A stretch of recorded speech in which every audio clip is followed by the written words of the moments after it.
Well, hi, good morning. Hey, thanks for joining me in my shop while we carry on with this battery-operated radio. So, let's see. Last thing was a bit of confusion in my mind about these wires, the battery wires coming in. And there's a pair for the 90 volt and a pair for the 1.5 volts that runs the heaters. In this radio, both those lines are switched, and this is like a double on-off switch, if you like. It's got 4 terminals on the back of it there, so it's like 2 on-off switches. Two switches in one. So the funny thing about it is these colors just don't add up. Like this red wire. And red usually indicates high voltage. This red wire was connected to the battery, the low voltage battery terminal, the 1.5 volt battery. It comes to the switch here, and then the red wire continues on, goes to every tube, pretty much in sequence here. But I think when I was looking at the pins on the last video, it seemed to be going to the plate. It's kind of a weird deal. And then this other wire here, which is coming from the 90 volt, the 245 or the 90 volts worth of batteries, appears to connect to this wire. This wire appears to go to the heaters, so it just looks like the battery's hooked up backwards. I can't imagine that. So got my voltmeter ready here. Let's go find out what's going on. Let's see, the switch is off now, so we shouldn't, my meter shouldn't ring on any of this. Let's check it. Yeah.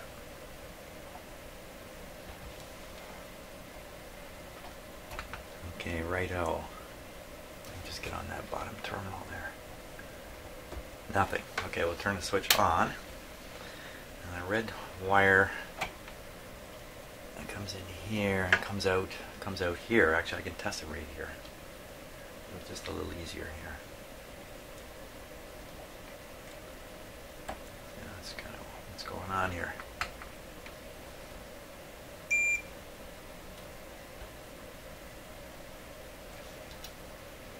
It's kind of weird if it's follow the brown one.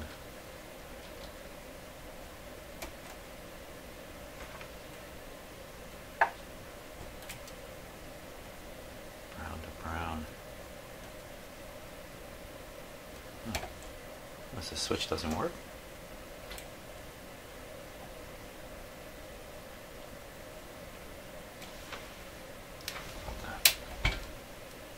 Let me turn it off again, see if it's on.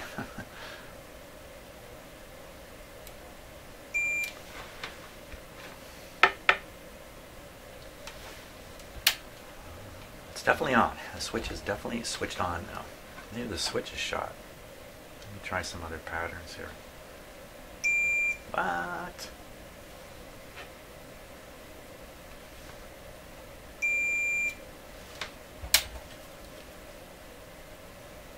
Oh, really?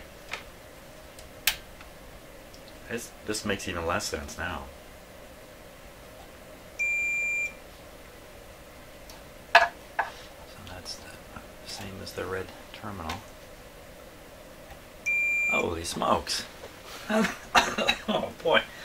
I'm falling apart here. I don't know what to make of that. Let's take a closer look at what is going on here. What is going on here? What the heck is going on here?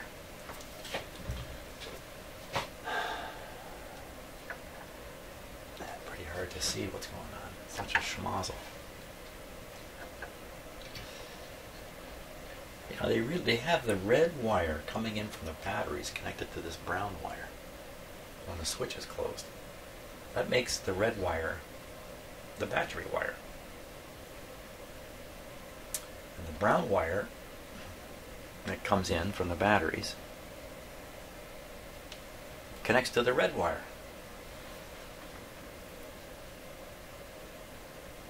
And I know for sure I got the battery terminals figured out correctly.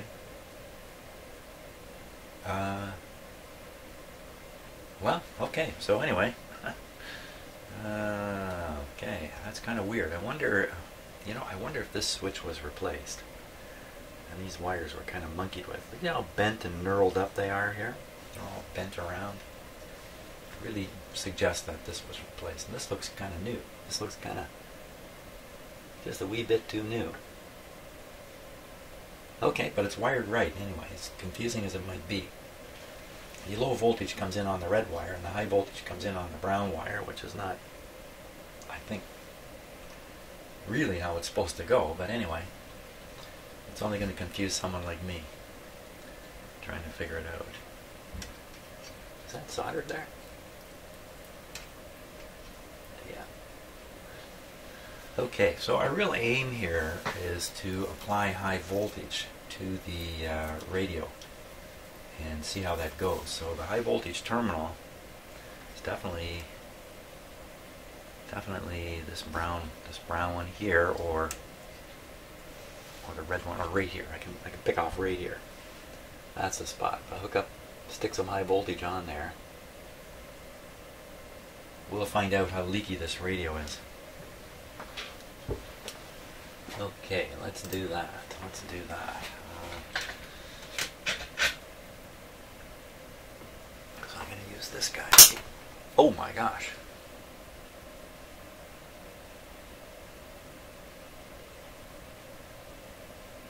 What the heck was that?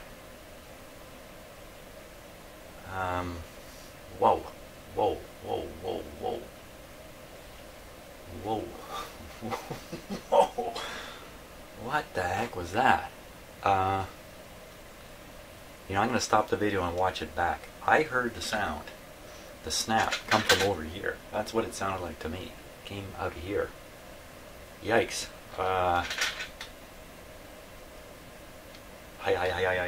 Before I do anything, before I watch the video back.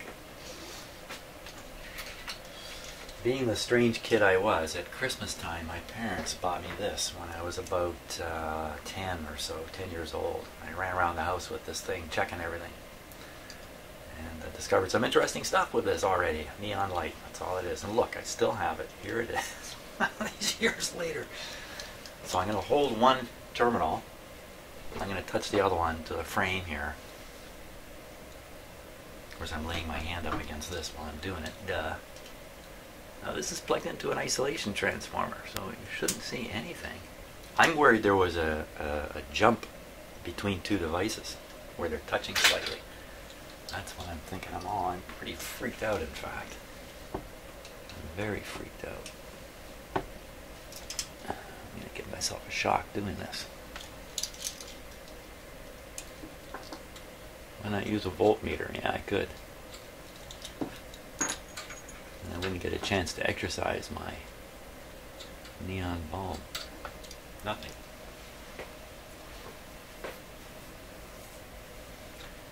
Wow. Okay, I'm going to stop this video and watch back the part where the short happens before I go any further. Because something is definitely amiss here. Yeah. Okay, so I watched back the video, and boy, there's nothing dramatic on that video. In fact, if I hadn't reacted, you wouldn't even know anything had happened. But I heard, because I'm standing here in my shop listening in stereo, I heard a fairly strong snap coming from somewhere over this way. I watched the video, there's no hint of anything. So, I have no idea what that was. Boy, very unnerving though, having something like that happen. And what did happen? Well, I really don't know, but it sounded to me like an arc between the some of these chassis where they're bumped up against each other. That's what I kind of imagine I heard. Don't know. Let's go in here.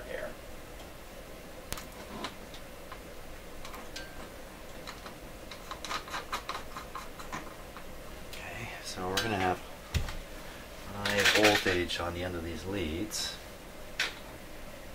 Now, there's no schematic here. but we should be able to just hook the high voltage here.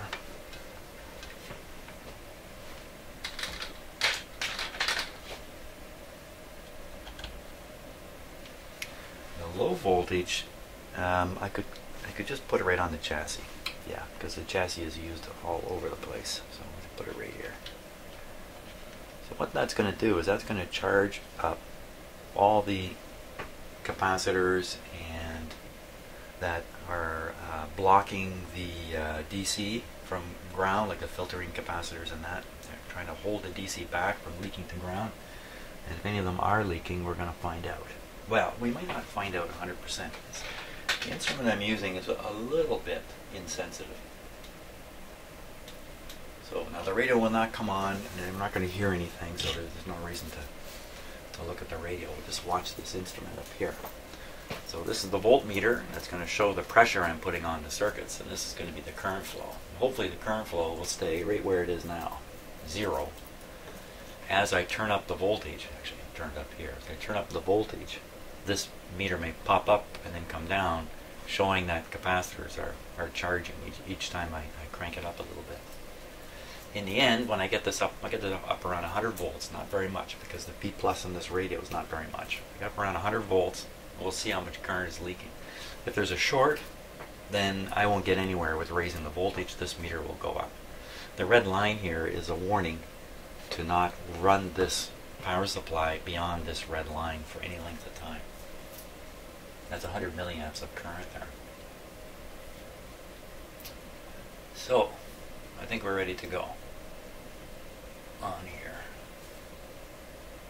You know what? I'm going to put another meter on it. I'm going to put a more accurate meter on it. This meter is very inaccurate. Yeah, let's do that. Put a more accurate meter here. Probably just put that like that. Let's see, how long before I knock this off? Have it fall. Maybe I can put these.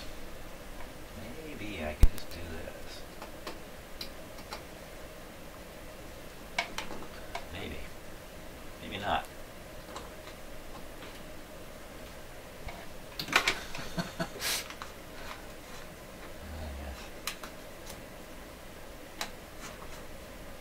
Nothing like trying things the easy way.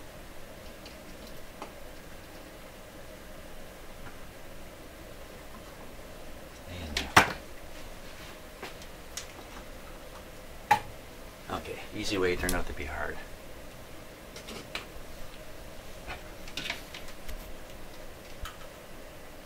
Okay, so now we got another meter. Whoops, we had another meter.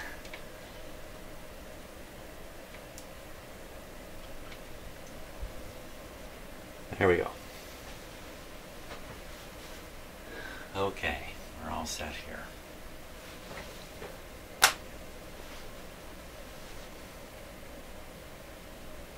Are we ready? So I'm keeping my eye on this meter as we crank up the voltage. 15, 20, we just moved up a little wee bit. Oh, did you see that? What was that? That was kind of interesting. Something jumped there. Ooh, what did I just hear? I heard something. I'm hearing things everywhere. Oh my gosh. I'm hearing things. So you see, it's dropped back down to virtually 0. I don't think that's quite 0 there, but it's pretty close to 0. 100 volts on here. Something funny happened on the way up. Don't know if that was a radio or this other thing that's going on. What is going on? I'm going to move some of my equipment around here. Use a wooden stick to do it. Now, everything you see up here is plugged into an isolation transformer. Everything in my shop except my whole computer system is plugged into a regular outlet. And that includes the cameras, that includes the microphones, that includes this panel here. Those things are grounded in the normal way. They're here in my shop too. And I don't think I've said too much about it, but it certainly is on my mind all the time. Sooner or later, I think I'm going to get myself a shock from the situation here. But Okay.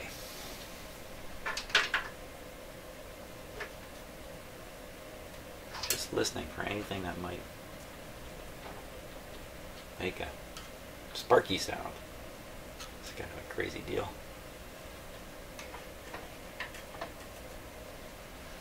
I don't know. These are jammed together pretty tight here. I don't know. It's just a continuing mystery. Now, the little tiny tick I heard, which you may not have heard, when I first raised the voltage, seemed to come out of the radio. But you can see it's holding back pretty good. Now let's raise it up a little higher in voltage here. Take it up to around 150. I think that'll be the highest we need to go here. Whoop. Let's use the right control when we do it. I'm raising it up because I'm suspicious. Maybe go a little higher, something will happen. You can see the meter slowly dropping back towards 0, but it's not going to get there. So there is a tiny leakage through the radio, and that could easily be through resistors and circuits. That could be just totally normal. Now what this tells me is I can put high voltage. Well, I have actually. Actually, this is how we're going to operate the radio. Actually, I'm just a minute away from operating the radio here. All I got to do is put a little bit of power on the heaters, and this radio will come on.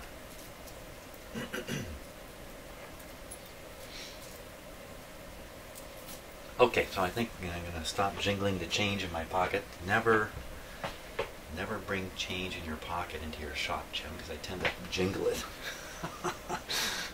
Gives me the feeling I'm riches. Okay, we're going to turn that down. Voltage bled away very quickly.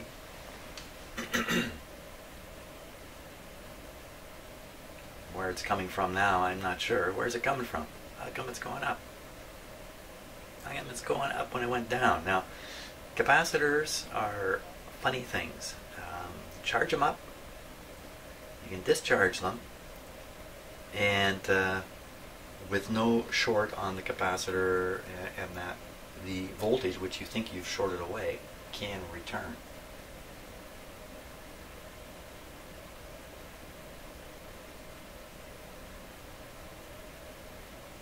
Just watching it go down.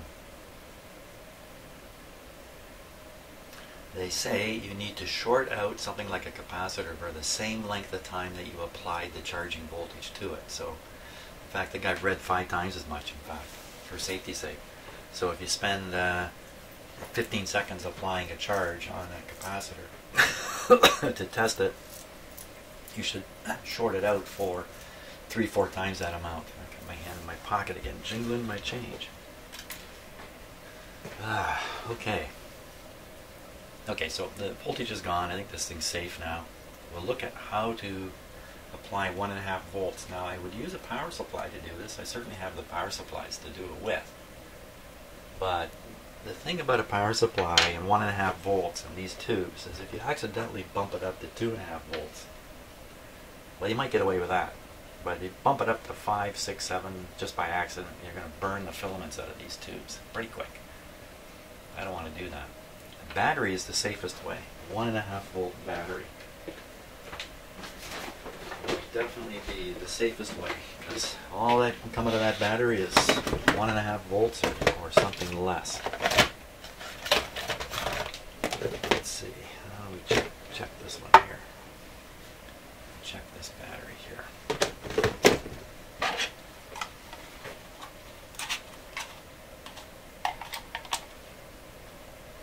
Cool looking battery.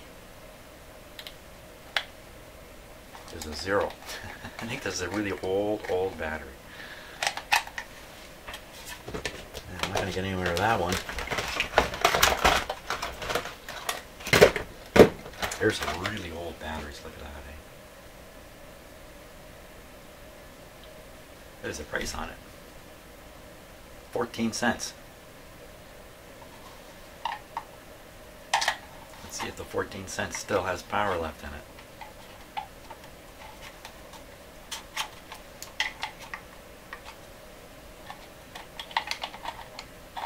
That won't fit. I can have a battery that won't fit on my battery tester. How can that be?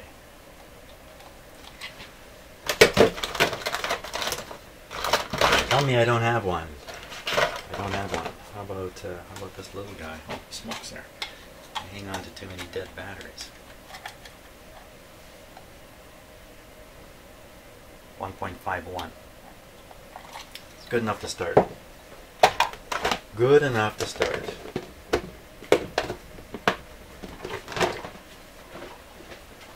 I'll have to go through my batteries and get rid of the batteries now. A little tricky getting this connected here.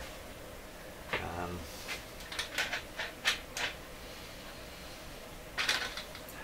should have some battery holders. I got to rig something up here. Okay, so I've just taken an elastic band, some clip leads. Done that. It's not the greatest connection. I'm just going to test it with my voltmeter here. Just make sure that we got something coming out of it.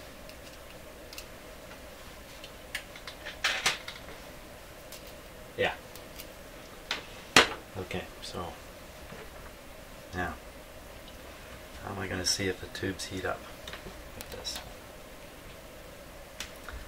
Negative lead to the chassis, positive lead to where this red wire is. The moment I connect it, the radio is basically coming on. So we won't connect this just yet. I'm going to raise up the B plus voltage again. Back up. Try to move my B plus meter to where we can watch it better. Here.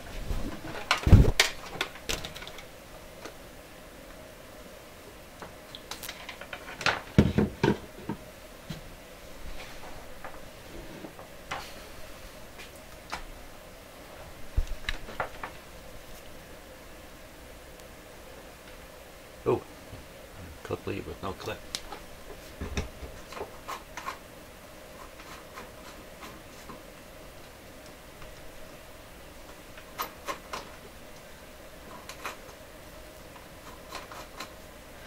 Okay, so this meter now is reading the B plus. This one's available for poking around.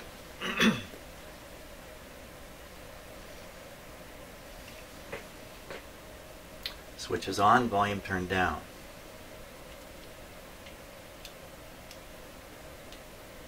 Okay, can't see that too much can go wrong here.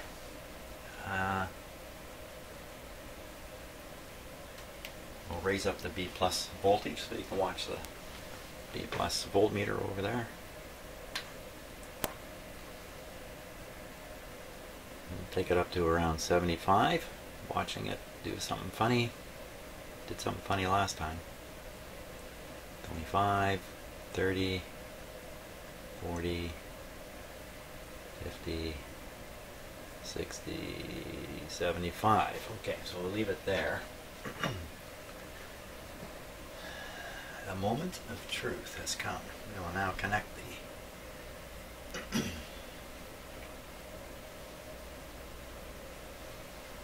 connect it down here.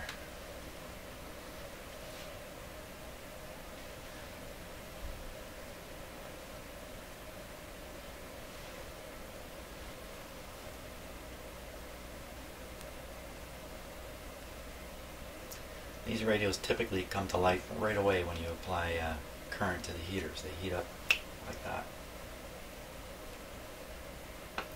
Oh, I heard a little pop. I heard a little pop out of that speaker.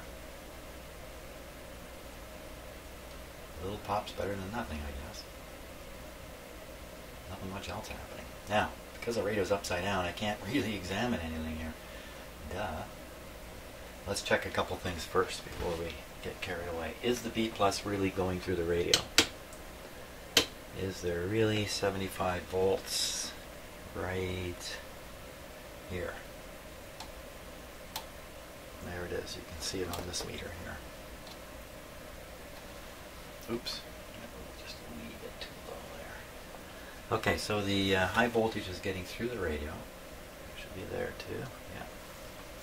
Now the 1.5. How's that doing? That should be showing up. Should be showing up here. Okay, well it's a little low. let's see, 1.5 should be all the way over. So it's low. Is it low because the battery has gone low? No, there's the battery. A little under 1.5. So why is it so low? Why so low? So it's coming in on this wire. I believe it's going to here. Very, very low. Something not quite right. Let's trace it through. So here's the supply wire. It's high there. Other side of the switch is here. It's not so high. Look at it. It's kind of wandering around. Oh! I think we found something right here. How you like that, eh? She works. Oh! Oh! That was the coolest thing. Did you see that? There's a spark inside this. Boy, I'm just lucky at looking right at it. Spark inside there. These clip leads are crapola. Brand new. I just bought these from China. They're busy in China making these kinds of things, I guess. But I saw the spark right inside there. But I was pushing on this terminal here. So either there's a solder problem right here, or the switch itself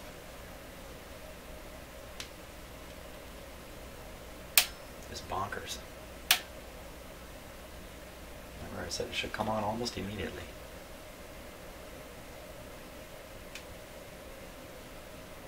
It's not like I'm moving much here though.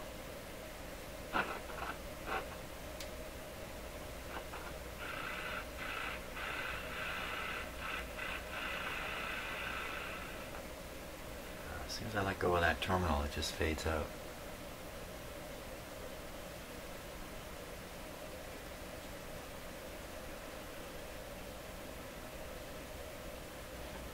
Now, it does take a moment to come on, so. You know what? That's a cold solder joint. Take a look. Don't get so excited though. Take a look. Cold joint or bad one. Okay, I don't want to stick my fingers in there too far. Okay, now, looking at what's right in the middle of the screen there, I will wiggle the wire a bit. Oh, it's quite clear. It's clear. It's not soldered.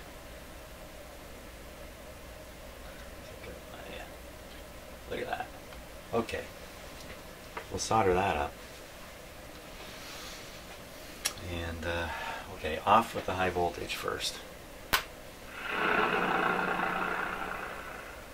Well, that was mighty interesting, too. Wow. Oh. That was a high voltage falling off, and as it went down through a certain range, the radio seemed to work fairly well, and then as if I had too much B+ on it. Maybe I did. I wonder if this is supposed to be two 45-volt batteries in parallel. I don't think so. No, I don't think so. I doubt that very much. Now, okay, so I'll disconnect the battery to get my soldering iron going here.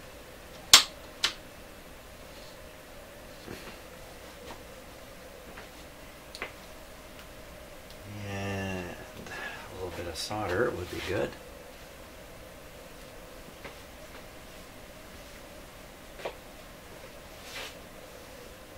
There it is.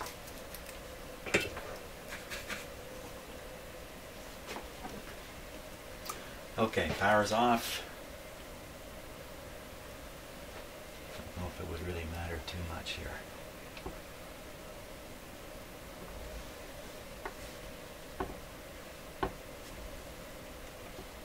Yeah, I've got to take the smoke eater off this soldering iron.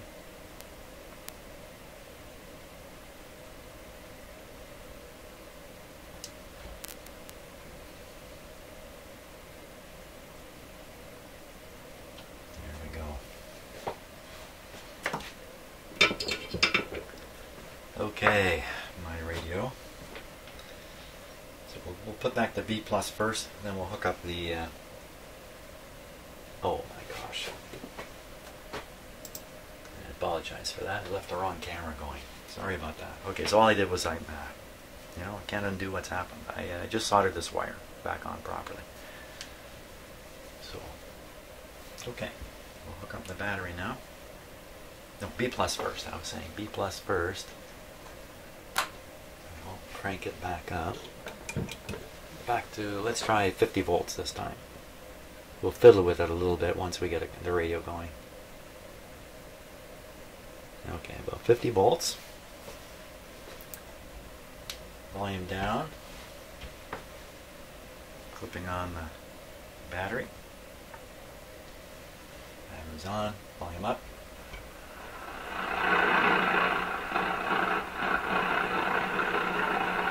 Okay, we'll try tuning it a bit. Luckily it was tuned to a noisy spot.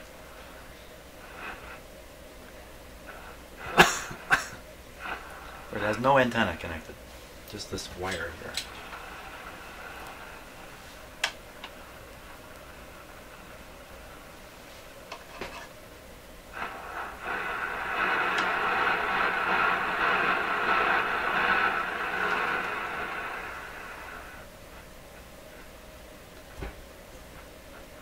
So now we got to ask ourselves, is this radio? Oh well, it came to a sudden end. What happened there was my hard drive got jammed on the computer that I record the video files on. So periodically I have to copy them off the computer hard drive onto this portable drive here to keep my shop computer empty enough so I can continue doing more videos. So that's what happened there. I'll have to watch the video back now and see just what happened, how much you saw before it stopped.